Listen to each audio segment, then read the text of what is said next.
bitch, I will slap the out of you.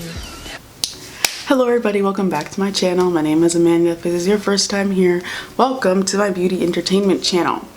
Absolutely, so if you would like to follow me on social media, here's my Twitter and my Instagram. Go have fun, enjoy yourself on there, and while you're here, go check out some of my recent videos, which should be on screen now. Last week I posted a video ranking all the songs on Ariana Grande's My Everything, and then before that I posted, I think, the 6th part to my Sims Let's Play series, and then before that I made a video talking about the Vlog Squad and David Dobrik. So yeah, those are my recent videos. So once again, because it's been a while since the last one, we're gonna do Everyone Is Bothering Me, and I'm really bothered. I really am most of the time, but it's been like a combination of a lot of different things. One, April did not exist. The month of February did not exist, and the entire month of April ceased to exist. The last 3 weeks have been pure limbo, and now we're at the end all of a sudden. That's the first thing that is severely bothering me. Secondly, I have finals in 2 weeks. That as a concept is bothering me. But here's my thing. This is my question to my students, because I think professors are losing their minds. Didn't it used to be that you have a final assessment at the end of the semester? At the end of the semester, you've learned a lot. You've learned a lot, and now you have to show how much you've learned through an assessment, a test, a project, an essay, whatever. That's the way it's always been, has it not? But I've noticed now we have fundamentally stepped away from the basics. We are doing multiples. Why do I have a final exam and a paper and a project in every class? Do we not see a problem with that? Why do I have 3 final assignments in one class? Can you not figure out how much I've learned from just one? Isn't this illegal? Finals are, it's supposed to be one thing. I'm not making that up. I'm not making that up, because this should not be allowed to happen. I literally have a final paper, a final group project during a pandemic, a group project, all white people, I'm losing my mind, a group project, an essay, and a paper, and an exam, like an exam on the day of the final. What is that? And then it's like that for all of my academic classes this year. When did we change what the definition of a final was? When did we change that? Because I didn't sign up for this. And I knew, obviously I did sign up for it because I registered for the class, but it's just seeming a bit unethical to me, especially after a semester where we got no spring break. It's been 16 weeks, it hasn't been 16 weeks yet, but it's gonna be 16 weeks straight of pure unfiltered hell on earth. And mind you, this past week has been terrible. Every single day mass shooting, every single day black person dying by the police. So, and I still have to go to class, right? I still have to go to class, and the professors don't even, like last semester, they all did the pretending to care thing. So at the beginning of class, they're like, guys, you know, with everything going on, I just hope you guys are all taking time for yourself. And like, you know, they do all that. They don't even do that anymore. And it's kind of refreshing to be like back to normal of like them not caring about Negroes, and like that's fine. But like I had to go to class yesterday or the day before, whenever I'm filming, like I had to go to class. That was bothersome. Like I don't want to be here. And then yeah, no. So I'm bothered about school. Those are the school things that are bothering me, because they don't make any sense. Why you're supposed to have 1 final assessment and then 2, I don't want to be in this class. I don't want to be in this class. But if I don't go to class, I don't get participation points, right? I don't get participation points because those matter. Why? Participation points. Let me finish. Participation points as a concept I don't understand. I've never understood. Okay, let me just tell you about my life. I'm a really good student, but I used to not talk in class. I would talk like to my friends outside of class, but I was taught you don't speak in class, you don't speak over the teacher. That's not how the American school system works. Then we learn, my parents, when they called into like parent-teacher conferences in like middle school, my teacher, I'm telling you my life story. My teacher were like, Amanda does not talk in class. My parents were like, what's the problem? What's the problem? She's still getting the right grades. And she's like, we have participation points here. That's stupid. Why? If you're getting the grade, why if you don't run your mouth like these white people in class, you get points taken off? That's unethical. I'm gonna say it. I'm gonna be the one to say it. That's unethical. And why would I want to talk in this class? Any class. Why would I want to talk in this class? I should not be punished if I don't want to talk in this class because you all bother me. That's my beef with participation points, just in general. But I'll talk if I have to, because I have to, because of participation points. Also, requirements to come to class in a pandemic is stupid. 16-week straight semester is stupid. Stupid. I'm graduating in 2 weeks, so it'll be over. Let's move on. School bothers me. Next.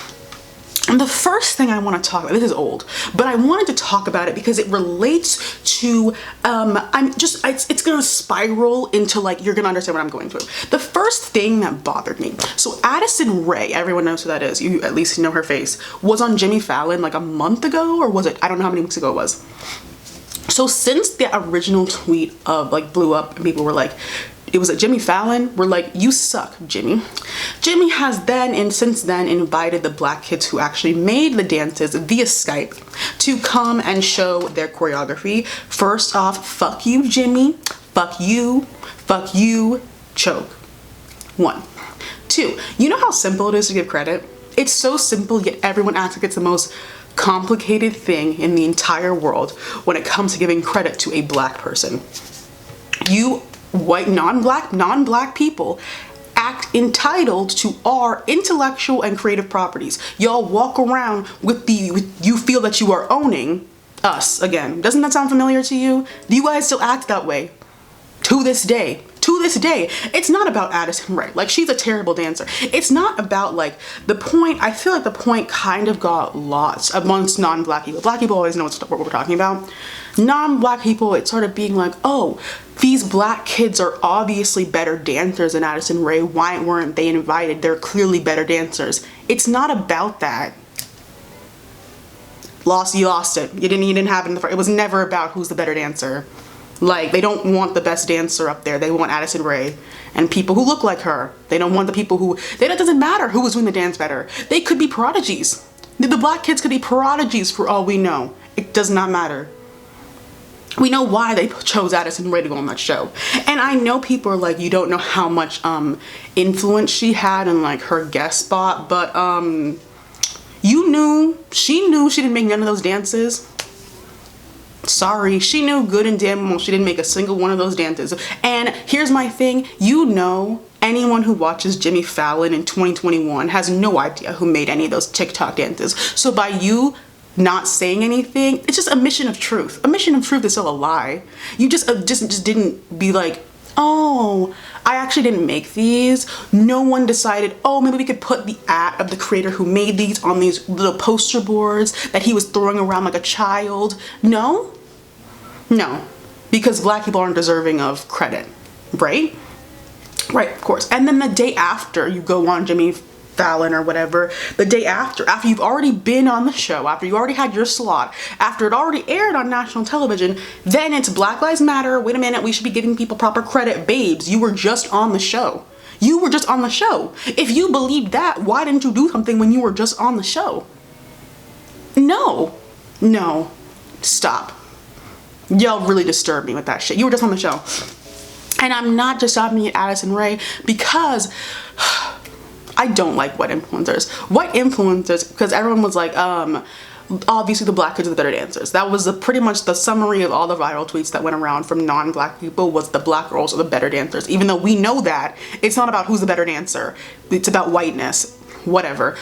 But because they don't know what they're talking about, they're all like, the white influencer like would like quote tweet the side-by-side that everyone saw the side-by-side and would be like, this is white privilege, and so are you. Y'all do that a lot. really like trying to like distance yourself from whiteness, distance yourself from white privilege, white person pointing out white privilege that you have as well. Like, I'm sorry. So a lot of white beauty influencers who really have been really skating by purely on white privilege, because y'all cannot do makeup for real. For real, you can't. Being like, this is white privilege. So is your entire YouTube channel, babes. So is your entire YouTube channel. So was the fact that you gained all those followers on TikTok, but if a black creator with your same amount of following was to get on TikTok, the ratio wouldn't be there. But I'm getting to that in one singular second. You are the epitome of white privilege too. Babes, don't do that. Y'all, you're not any less white by saying you hate white people. I hate when white people do that. I'm like, okay, so you hate white people. You hate your brother and yourself. Okay, like, what does that do for me as a human being? What does that do for me as a black person? You're still white. Like, nothing's changing. It's like white guilt manifested in some ugly, just like self-serve, just desperate. You're acting desperate.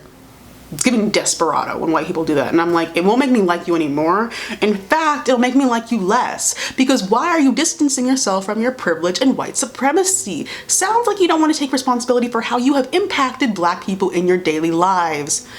Interesting. And it's why, y'all, white people get on TikTok, and on Twitter as well, get so upset when black people start trends and are pushed to the bottom of the sound, and then are like, why are we at the bottom of the sound that we created? You can see that with the most dance trends, the very recent, like the ending of black movies trend. If you click on that sound, it is all white people now.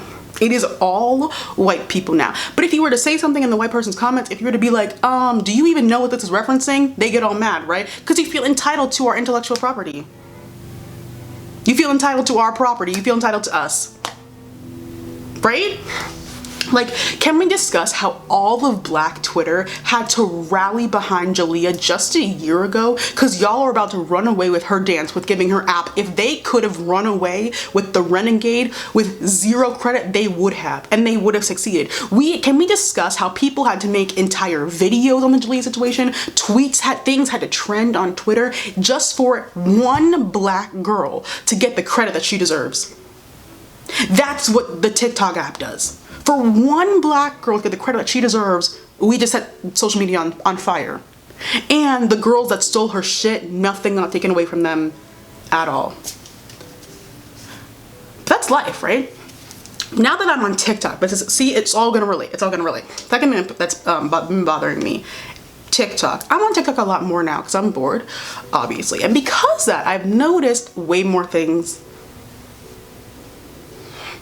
It's bothersome. Being a creator on TikTok seems like hell on earth. That's one. Very sorry. That seems like hell on earth, but good luck to y'all. Not only are things being stolen en masse, not only are non-black people creating entire platforms off of stolen content, TikTok is going around just banning black creators for no reason. Like, every single day for the past 2 weeks on my For You page, a different account that I follow gets banned, and they're just talking from their spam account. Their spam account pops up on my For You page, and they're like, I got banned for no reason. Or if they don't ban them, they ban them from the creator fund, so you can make no fucking money. And it seemed a couple of the ones I just saw, people were getting their videos weren't getting views if they were talking about anything that's happened this week. TikTok wasn't letting people see it at all. And when they spoke about it in a different video gets taken down, a video gets taken down, they get banned from the creator fund. What are you supposed to do now? What are you supposed to do now? What are you supposed to do now? Take away someone's entire income because they wanted to speak about racism that affects their daily life. But that's TikTok, right? TikTok actively hates black creators. That's one. Secondly, TikTok and YouTube do this. This is how their algorithm works. They only push content from black creators, or they push this type of content more if they're in pain or screaming or about to cry. One of those three. There are so many black creators who have made TikTok speaking about their life experience as a black person, and it blows up for They just talk about their feelings as a black person, and it blows up. And they continue to do that, speak about their life experience, speak about like what they've experienced, what other people have experienced, about how, you know, that. But that wasn't why they created their TikTok in the first place. That was just the video that happened to blow up, right? Like, and that there's a reason why it was that video that blew up. Like, there are people that are whole singers, and half their followers don't know that they sing because TikToks doesn't put those videos on the For You page. That is so sick. If they'll put a video of a black woman about to cry her eyes out, but won't post a video of her just existing as a person. There's a TikTok does it on purpose. YouTube does it as well. What videos of black creators they actively push are different. It's not all the same. It's not all the same. Not all the same. TikTok is a really big culprit of that. It'll like, that leads me to my next point, which is very important. Are you following your favorite black TikTok creator? This is more like a call to action, all right? This is my call to action. Not are they showing up on your For You page. Have you hit the follow button to follow their account? I need you to go check now. I need you to go follow all of their accounts, because I don't think some of you guys are. Every time I find a new black TikToker, because my For You page is as black as possible, I click on their profile to see if this is like a pattern. It is. 4 million likes, 5 million likes, 3 million likes, 6 million likes, 30,000 followers. You guys are going to hell. You guys, that, of course there's going to be a ratio of, it's not going to be 1-to-1. It's not. Everyone's aware of that. That's how social media works. But these ratios, those insane ratios, only happen to black creators. That is literally the textbook definition of all of the impact, none of the credit. Why aren't you following them? And I know TikTok is weird because it doesn't like draw you to follow creators. It's an endless liking sequence. There's no drawing people to follow the creator and help with the creator in that way. TikTok is just you know, get distracted by the scrolling. You won't even notice a tiny little plus button. It's kind of small actually. And the ratio, of course, gets even worse when we bring up colorism, texturism, featureism, fat phobia, of course, but y'all like to act dense about that, of course. But the ratio gets even worse. It only happens to black creators. That's insane. 4 million likes. The one I just saw, 4.5 million likes, 35,000 followers. How does that happen? Why don't you guys do the first bare minimum ask of support, which is a follow? They're funny enough, follow them. This is a call to action. Go on your For You page and follow all the black people that you see. If you like them, because they keep showing up on your For You page, but you just haven't followed them. It's okay. I don't even swipe to the following tab. They'll still show up on your For You page, and you might even see videos that you would never see videos. Once you follow them, you'll see videos that you would never have seen before, especially in relation to black people having other talents, making videos talking about other things. You don't see those videos unless you follow them, because TikTok will not show you black people existing. They'll show you the crying. They're not going to show you this. You have to follow them to see that. And I know it's just something I think as consumers of TikTok, we should just become more aware of, especially because we're all about giving black people the credit they deserve the whole time from the start, fully supporting it every way we can. Especially, it's so hard for black people on social media in the first place. So like, I really want us, because I had to do it too, because I'm like, it came by accident one day. Clicked on someone's profile by accident one day and I saw that crazy ass ratio and I was like, this is a problem. It's a problem and it's bothering me. Go follow the black people on your TikTok. Don't just be like every one of their posts but no follow. Change that. Change that and change that now. Call to action. All right. That was a lot. Next thing. I talked about this on my podcast, on my Patreon. So apparently, so the white man has a further hold on y'all than I thought. I was just saddened by this tweet, by this John Work tweet, just saddened. So I did not know this was a thing, but apparently it's a thing to some people that braids aren't good enough for your birthday. Like, apparently braids are like too dirty for your birthday. What is that? I'm not saying everyone get mandatory braids for your birthday. I'm not saying that. But why are you guys using texturous phrases, it's always that, and anti-black sentiments to explain why you don't want braids for your birthday? The natural cultural hairstyle. Why is that? And I know we've been taught this our whole life. So I'm like, it's like, who do you blame? Because this has been taught. This has been taught. It's something that you as an individual have to work to unlearn. I just thought a lot more of us were working to unlearn that. Because it's something we're taught. You don't just come up with the idea that braids are not appropriate for your birthday out of nowhere. You're taught that shit. But I'm like, we need to actively unlearn that, because that tweet, the tweet that I saw, it went viral. It went viral before people even started being like, this is kind of fucked up to say. So I was like, a lot of people believe that. That's really, really dangerous. I saw someone being like, y'all would wear dirty ass braids to your wedding day. Like, that's just depressing to me. That's just depressing to me. Your own cultural hairstyle. Oh. And this is my point. Like, the concept of braids is so massive. There are so many types of braids. There are so many styles of braids. There are so many things you can do with braids to just knock off an entire section of hair. Because the white man's thinking, no, that can't be fun. A life without braids cannot be fun. You're gonna go to a tropical island in a lace front. Some of y'all are better than me though, not hair though. I would pass out from heat. You're just cooking, I would pass out from heat. So, you know, we are all different people, but braids do serve a purpose, babes, and they're fun. They're fun. You don't gotta do shit with your hair. Like, they're really fun. They're really fun to do. I would encourage you, maybe try a different braiding style. Because there's so many, that's why I was like, how are you just gonna be like, no, to a whole subsection of hair? Like braids, cornrows, box braids, like there's so much.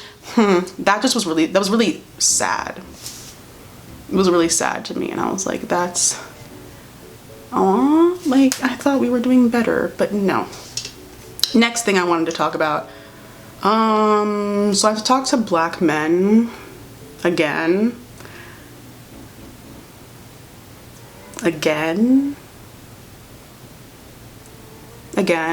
So a couple days ago, Micaiah was murdered by the police in Columbus, Ohio. Rest in peace, peace and thoughts with her family. To lose a child so young, abolish the police. You know, you knew that. 16 years old. 16 years old, calling for help from the police. I was 16 4 years ago. And I had to go to class after that happened. Professor sitting there smiling, like nothing just happened. Like nothing just happened. Whatever, I wanted to die. Back to my point. Y'all really disgust me. Now you believe the police. Now black men believe the police.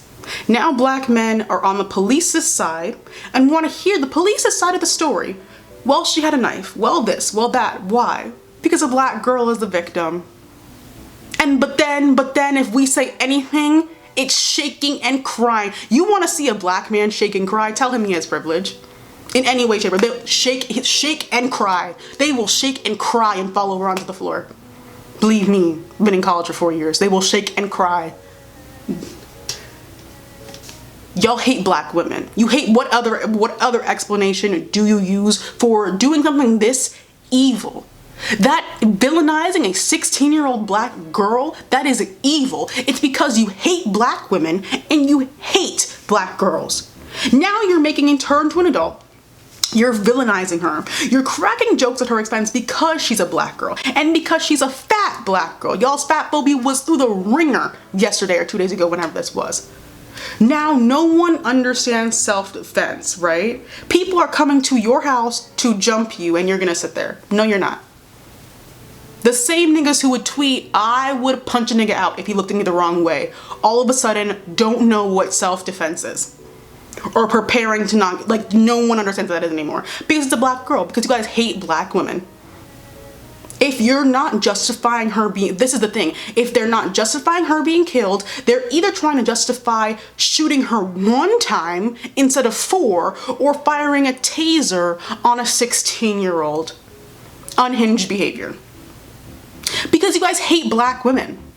But when we say that, hey, it seems like you guys hate black women. No. No. But just last week, this was literally last week, someone tweeted, someone tweeted what I just said. If you tell a black man he has privilege, they shake and cry. And they were shaking and crying in their mentions all fucking day. All day.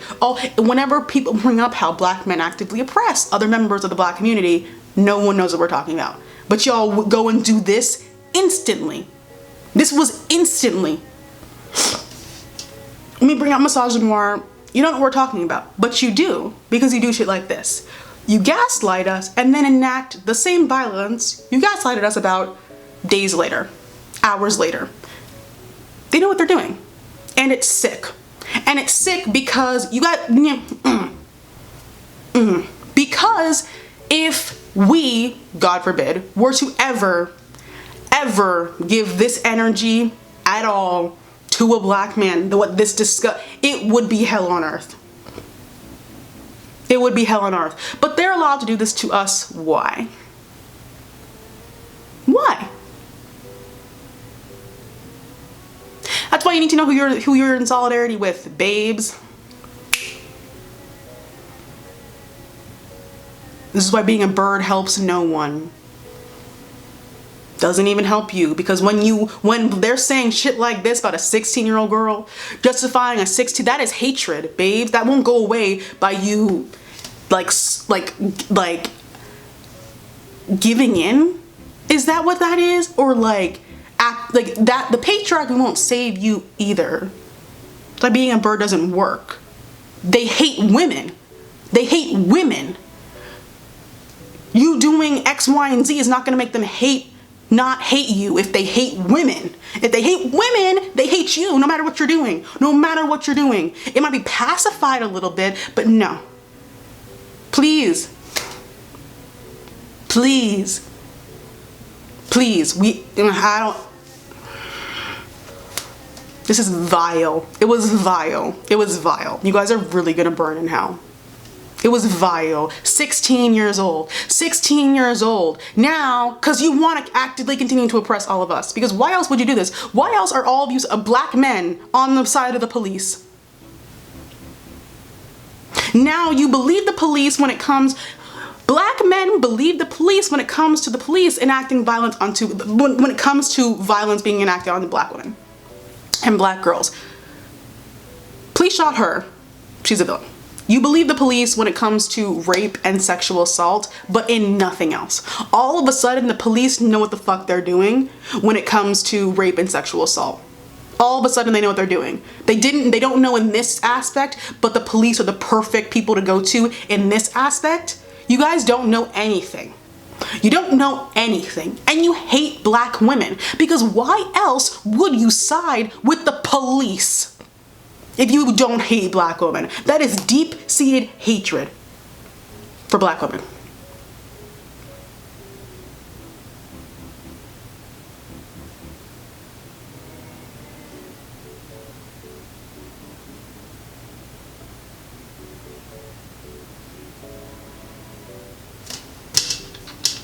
I don't know which one I'm gonna say.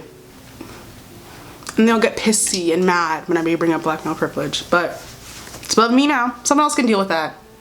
Not really me. Alright? And that takes me into my next thing. Black women aren't taken seriously. Ever. Look at how people are speaking about the 16-year-old child.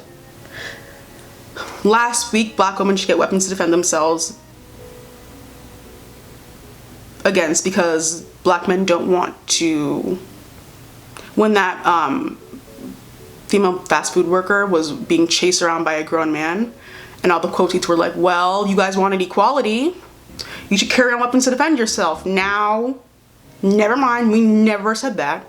Go on and choke somewhere. Whenever I bring up misogynoir in terms of police violence, nobody knows what we're talking about. But whose name got bastardized? All of last summer. Arrest the cops who killed Breonna Taylor on mugs, on t-shirts, in captions of people's fucking nudes, like she wasn't a real person. That's what happens to us, right? And it's the same people, this is what really bothers me, the same people who post the arrest the cops who killed Breonna Taylor, which via meme, as I was always posted, say things, this is Language means things. Say things like black men are dying at the hands of the police. Yes, they are, but black women are as well. This is what you guys don't know. How do you say that, but you have an arrest the cops that killed Breonna Taylor Canva infographic 5 scrolls up on your Instagram? It doesn't make any fucking sense. People were doing that yesterday with the trial. They were like, black men are being killed by the police and finally leave an example of justice. About 17 things wrong in that sentence. About 17 things wrong in that sentence. About 17 things wrong in that sentence. But if you scroll up on their Instagram page, they definitely have an arrest the cops that killed Breonna Taylor infographic somewhere from last summer. What happens to us? We're made into memes. Whose death did that happen to? Whose death did that happen to? Whose death at the hands of the police did that happen to? It just didn't just happen to be Breonna Taylor's. You know how else this happens? We're made into memes. A black woman tells a story on national television about being forced to get an abortion by a clearly abusive man and is made into a meme within 15 minutes. And now the meme is all over the internet being used by non-black people. Her pain, but we're overreacting when we're saying digital blackface. We're overreacting with why is every meme you use of a black person in pain or a black person just existing? What is funny about a black person just existing? We are just overreacting. This is what was really jarring to me, is because y'all heard the whole clip. The whole clip leading up to the double homicide, which was out of nowhere. Like that was crazy. How do you say that to somebody? You heard the whole clip, heard the full context, and still were like, yeah, that's definitely memeable and appropriate to joke about. And then are confused, of course, act confused when the show starts using this as promotion and starts showing us more clips of that woman being made fun of even more because y'all open the floodgates on her. They are going to use this woman's trauma as their advertisement for this show because you guys open the floodgates on her by making her into a meme within 15 minutes of the clip coming out. The woman, it's crazy to me because sometimes I've talked about this before and I'm like, not everyone knows the full context of every TV show clip because you don't. You haven't watched all of TV. But we heard the entire full context of that video. You saw the woman crying her eyes out, detailing her trauma on television, and still we're like, yeah, I'm gonna meme this. I'm gonna meme this. We're gonna meme this. And now it's on all reaction vids on Twitter. Under the caption, bitch cry. Okay, wait, did I screenshot it? I think I did screenshot it. Basically, it's under, because they have to put a caption of the video. It's basically like bitch crying. That's the caption of the video, is bitch crying. Let me see if I can find it. I think I put it on my private. Scrolling. Yep. Bitch turning around crying like, are you for real serious? What the fuck? Joseline Hernandez, Joseline's Cabaret TV show covering her mouth, questioning her. That's how they describe this woman relaying her trauma on television. Because y'all did that. All right, moving on. Next thing, Nancy Pelosi should never speak. Next thing, anti-vaxxers. So I made a video about anti-vaxxers a year ago. That was really crazy. It was before any of this happened. And I made that video because someone tweeted that babies can get Alzheimer's from vaccines. And so as a woman of STEM, no, I didn't think it could get any worse than that tweet, but it actually did. It actually did. Now the girls are saying that I need you to listen to this. People are miscarrying, changing cycles, entire reproductive processes are being affected by what, you may ask? By standing next to someone who got the vaccine. Not getting the vaccine yourself, no, but standing next to someone who got the vaccine. Like airdrop. I don't really know what I'm supposed to say to that because I don't usually, when I hear like that, like I did in my first anti-vax video, you like try to get in somebody's head and just give reasons to explain like why that thought process, how it can be explained a different way. You can't with that. You can't with this. I'm not even understanding where this comes from. People are telling their 85-year-old grandmothers not to take the vaccine because a Twitter account told them not to. The Twitter account told them not to because it transfers period cycles like Bluetooth. In Jesus' name we pray. In Jesus' name we pray. That can't happen. Just so you know, I would encourage you, if you're someone with a period and you don't really know what a period like is, you don't know how it actually works, there's lots, for example, Crash Course, if you use that for any science experience, science class in your life, they have videos on how periods work. Like how the lining roughs, what happens in a period, what hormones cause a period to happen. It's not standing next to someone who has a vaccine. You're gonna see things like GnRH, LH, F8, you're gonna see stuff like that. You're not gonna see standing next to someone with a vaccine, ending your period cycle. I would encourage you, this is actually like sex education, one of my things. A lot of people who have periods don't know how periods work. I would encourage you, go look it up. You can also, if you want to, the miscarriage stuff might be a little bit more traumatic if you don't want to see that. You can also look up on YouTube how that stuff actually works. It's not this way. I'm not forcing you to do anything, but if your information is coming from people who don't know what they're talking about, as in they're not OBGYNs, but they're talking about, they now know that vaccines are changing entire reproductive processes, no. Gonna have to say something. Amanda's gonna have to say something because this is beyond me now. That's dangerous. Please, this is just, besides the vaccine stuff, if you're someone with a period and you don't know how periods work, I would really encourage you to look that up. So just in case, something that you can know. So you're not, this doesn't happen. All right. Next thing, oh, we're almost finished. We're ending in hell. Next person that's bothering me, James Charles. I have spoken too much about James Charles in the past 2 months. Too much. But I have to because he's a predator. James Charles is a predator. He is a self-admitted predator. He is a self-admitted felon.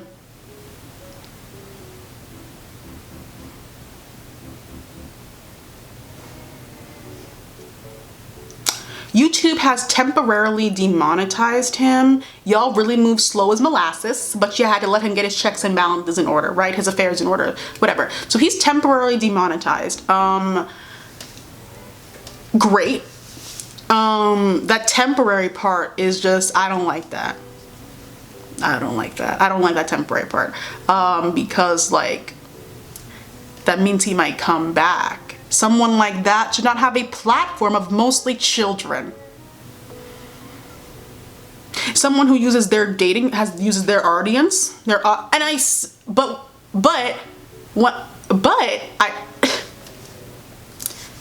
audience is 13-year-old and you're 22. Weirdo. Weirdo.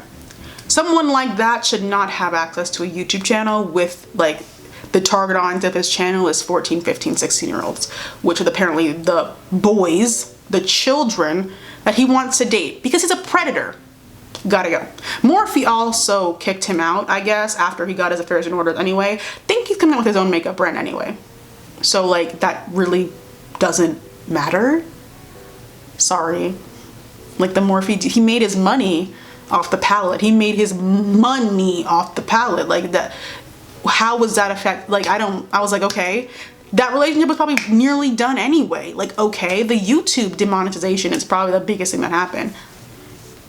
Because like, that's James Charles's like thing. I don't know, because I'm like, the temporary really scares me because I feel like they're gonna silently remonetize him. And when he comes back, his videos will just be monetized again, like in the late summer, when like he'll just be monetized again, just like 2 summers ago. So like, I'm scared. I would ask YouTube to grow a spine, but it's fused to James Charles's ass. So don't think that can really work. Oopsie. Wish people cared about children.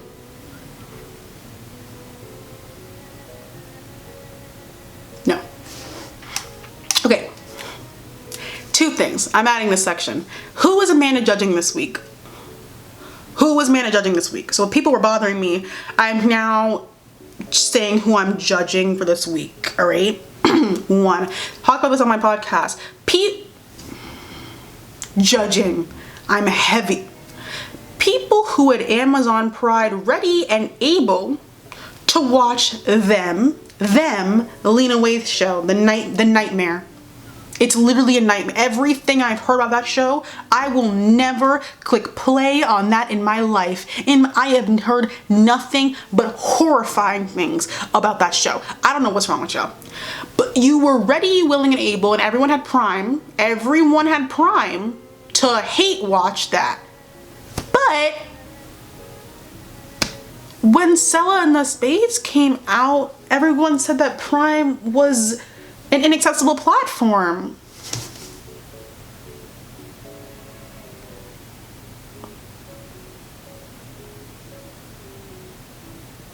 We could even take it further.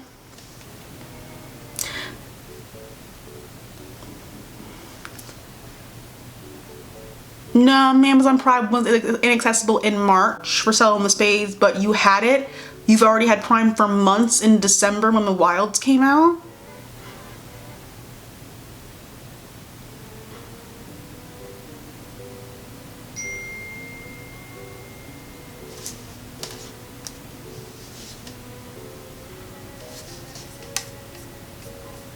First group of people that I'm judging. Second group of people that I'm judging. I don't know who needs to hear this. My bad. You cannot use humor to cope with someone else's trauma. Doesn't work that way. It barely works for your own trauma. I'm letting you know right now. If you're using humor to cope with your own trauma, it's barely working. It's not working for you, so why would it work for somebody else's trauma? Why do you feel comfortable? You're an asshole. You're an asshole. If you want to be an asshole to yourself, that's fine, but now you're being an asshole to someone else about their trauma. What gives you the authority to make jokes about somebody else's traumatic experience? Nothing. Judging you. Again, I really want to emphasize, it's not working for your own trauma. It's not. It's not. Last person I'm judging is Sam from Falcon and the Winter Soldier. I'm rewatching Falcon and the Winter Soldier on my Patreon. I'm like watching all the episodes and uploading them. Just judging him as a person, as an individual, judging him. Cause nigga bird, really? You're making us look bad. But I wasn't expecting too much in the first place. But you know, the show's kind of good. I will say that. Show's kind of good. But I am judging Sam as a character. Entirely. So those are the 3 people that I'm judging this week. Oh, fun. And now let's go into positive things. My positive thing for this week is about books. This is the book Cinderella is Dead. I would like everyone to read it. And it's amazing. The reason why I want everyone to read this book is because I want this to be turned into an Amazon Prime limited series. Immediate. I'm telling, we read this last month for my book club on my Patreon. We're reading Get a Life, Chloe Brown for the month of, it's April, right? For the month of April. That's what we read for February. Because once you read this book, you will also want an Amazon Prime limited series, and I need to start my campaign ASAP. All right. Also, if you watch Falcon and the Winter Soldier, one of the characters in this book, a lot of people who have read this book want her to play Constance in this book. While I'm here, I'm going to read you the summary because you are listening to me and I don't think you guys are going to look it up. So I'm going to read it for you. It's been 200 years since Cinderella found her prince, but the fairy tale is over. Now, teen girls are required to appear at the annual ball, where the men of the kingdom select wives based on a girl's display of finery. If a suitable match is not found, the girls not chosen are never heard from again. 16-year-old Sophia would much rather marry Aaron, her childhood best friend, than parade in front of suitors. At the ball, Sophia makes the desperate decision to flee, and finds herself hiding in Cinderella's mausoleum. Did I say that right? There, she meets Constance, the last known descendant of Cinderella and her stepsisters. Together, they vow to bring down the king once and for all. And in the process, they learn there is more to Cinderella's story than they ever knew before. This fresh take on a classic tale will make readers question what they've always been told about happily ever after, and root for girls to break down the constructs of the world around them. Read it. And that summary, there is so much more shit in this book. There's so much more shit in this book. There's twists everywhere. How many pages is it? Like 385. I read it in like 2 days. That's my positive thing for the week, because I think everyone should read this book. There's an audio book too, and like, it's fine. You guys should read it. I loved it. I haven't read Get a Life, Glory Brown yet. I'm reading it next week before the book club for that. But yeah, that's my positive thing. I don't have anything else positive to say. Yeah. So yeah, that's about it. Thank you guys so much for watching. Yeah. Hope you enjoyed. Enjoy is a relative word. I try not to talk about some bad shit, because a lot of things were bothering me. Like, actually, I haven't done one of these in a while, so I had more, but also a lot of this stuff is relatively new because it all happened in the last week. So yeah, that's the end of my video. Thank you guys so much for watching. I hope you had fun and enjoyed. Let me know what bothered you this week, the past 2 weeks or whatever. And yeah, so if you would like to follow me on social media, here's my Twitter, my Instagram. Go have fun, enjoy yourself on there. And while you're here, check out some of my recent videos that should be on your screen right about now. Go have fun, enjoy yourself. If you want to subscribe to my Patreon, it'll be in the description box down below. And I think that's it. So yeah, thank you guys so very much for watching, and I will see you guys in the next one. Bye bye.